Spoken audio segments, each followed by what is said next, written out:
ام المومنین حضرت عائشہ رضی اللہ تعالی عنہا فرماتی ہیں کہ رسول اللہ صلی اللہ علیہ وسلم جوتا پہننے، کنگھی کرنے، وضو کرنے اور اپنے ہر کام میں داہنی طرف سے کام کی ابتدا کرنے کو پسند فرمایا کرتے تھے۔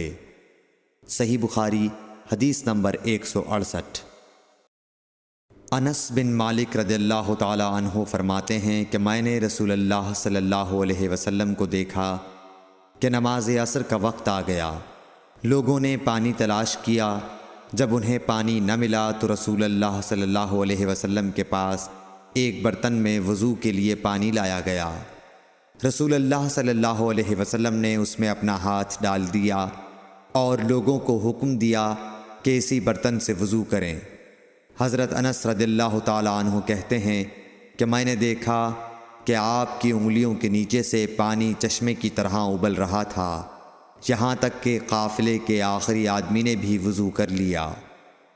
صحیح بخاری حدیث نمبر 169۔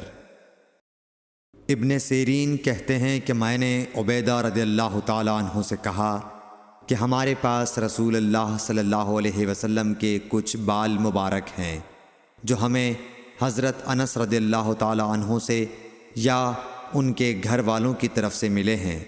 یہ سن کر عبیدہ نے کہا کہ اگر میرے پاس ان بالوں میں سے ایک بھی ہو تو وہ میرے لیے ساری دنیا اور اس کی ہر چیز سے زیادہ عزیز ہے۔ صحیح بخاری حدیث نمبر 170۔ رسول کریم صلی اللہ علیہ وسلم نے حجۃ الوداع میں جب سر کے بال منڈوائے تو سب سے پہلے ابو طلحہ رضی اللہ تعالی عنہ نے آپ کے بال لیے تھے۔ صحیح بخاری حدیث نمبر 171۔ رسول اللہ صلی اللہ علیہ وسلم نے فرمایا کہ جب کتا تم میں سے کسی کے برتن میں سے کچھ پی لے تو اس کو 7 مرتبہ دھو لو تو پاک ہو جائے گا۔ صحیح بخاری حدیث نمبر 172۔ رسول کریم صلی اللہ علیہ وسلم نے فرمایا کہ ایک شخص نے ایک کتے کو دیکھا جو پیاس کی وجہ سے گیلی مٹی کھا رہا تھا، تو اس شخص نے اپنا موزہ لیا اور اس سے پانی بھر کر پلانے لگا حتیٰ کہ اس کو خوب سیراب کر دیا۔ اللہ نے اس شخص کے اس کام کی قدر کی اور اسے جنت میں داخل کر دیا۔ صحیح بخاری حدیث نمبر 173۔